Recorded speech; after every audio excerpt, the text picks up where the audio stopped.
Started out the beginning of the year wanting to move on important priorities for our members, kind of pick up where we left off last year. Happy that with the help of the Pro Tem and the floor leader that we've been able to get some of those priorities moving. Obviously today another important piece of the tort reform agenda we've been working on, and I think a bill that's probably not going to get as much coverage as it deserves, but that's the higher education bill, which is a tremendous step forward to kind of streamline the degree offerings that happen in this state. And then the other big thing this week, the budget work started in earnest, and will continue. So we're happy with that progress, and with that, we'll take any questions. Do you plan on taking any action against Warren Law?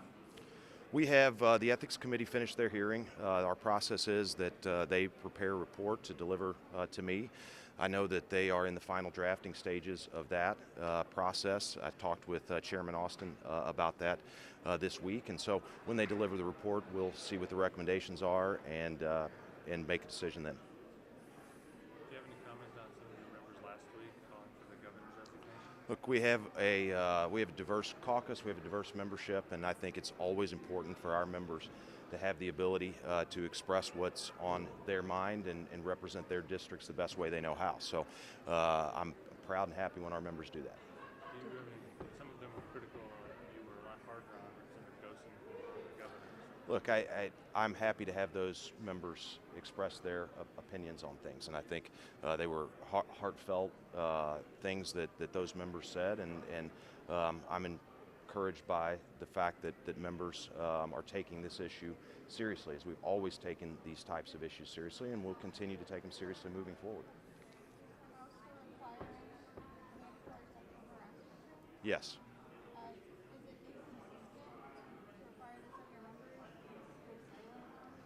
Well, we haven't stayed silent on the governor. I think the floor leader and the Pro Tem and I have all said from the outset of this that we were very concerned about it, and that we were going to continue to monitor and collect the facts, as everybody has, and encourage the governor to be forthright in his discussions of it. But our policy here in the House is directed at trying to take care of our business, and we thought it was important to put that policy in place. And I think it's a policy that's worked very well, and we're proud to have in the House. The Senate today, and some of the senators are talking about impeachment, which would start in the House. Yeah. Does that come up at all? Is that something that I didn't hear any of the discussion today. Obviously, people have been talking about it along with a whole range of other things. And our leadership team and I will continue to evaluate and monitor the facts and give this issue the seriousness it deserves. Is there any interest in doing a House investigation of the situation with the governor? I think at this point we're continuing to collect the facts and develop and talk to our members about what our approach is going to be, but we'll treat it with the seriousness that it deserves. Sounds like you are doing a little bit of a preliminary investigation. Look, we're collecting the facts the same way as you all are on this kind of stuff. We don't have a formal process in place, but we're continuing to monitor the situation and encourage the governor to continue to be forthright and honest in his discussions about it. Has all of this disrupted or interfered or slowed down the pace of work? I don't think it has. We have members that are very committed to making sure that we get done the people's business that we were sent here to do. And we're going to continue to push forward in the midst of everything we've got with that mission.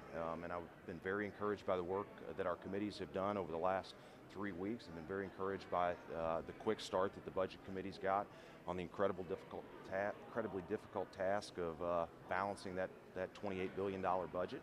And so we're proceeding with our work just as we normally would. Is a consensual affair, which is what the governor's alluded to, enough for resignation? Should that be on the table for a consensual affair? I think, as I said before, our members have vastly different opinions on that conclusion, and I think they ought to feel free to express their opinions on it. For our part, we're going to encourage the governor to continue to be forthright and honest, but beyond that, I don't really have any comment. on the budget? Yeah. Do you support the governor's proposal to cut higher ed by? Look, every governor's budget is a recommendation to the House and the Senate on what they would like to see in that budget. I think the House and the Senate both will approach this budget the same way we have in the past, which is to closely scrutinize those recommendations and where appropriate, to make some changes. For my part, I think higher education and workforce development is an incredibly important mission that this state has to help with. And I think we have members on both sides of the aisle and in both chambers who recognize that when the state is not supporting higher ed at the same level it was, that cost often gets passed on to students. And the cost of higher education is an incredibly important issue for Missourians. So I think we will take a close look at that. My hope is that we're going to find a way to have funding above the level that the governor recommended.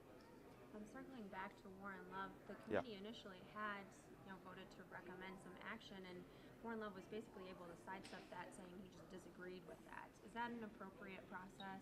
What do you think about that? I think that there are some things with the way that played out that will cause us to kind of reevaluate what our process is there now. But that's the process we have and the process we're going to follow. So when we get that report and the minority members have had the opportunity to have all of their comments included, then we'll review it and make decisions based on it.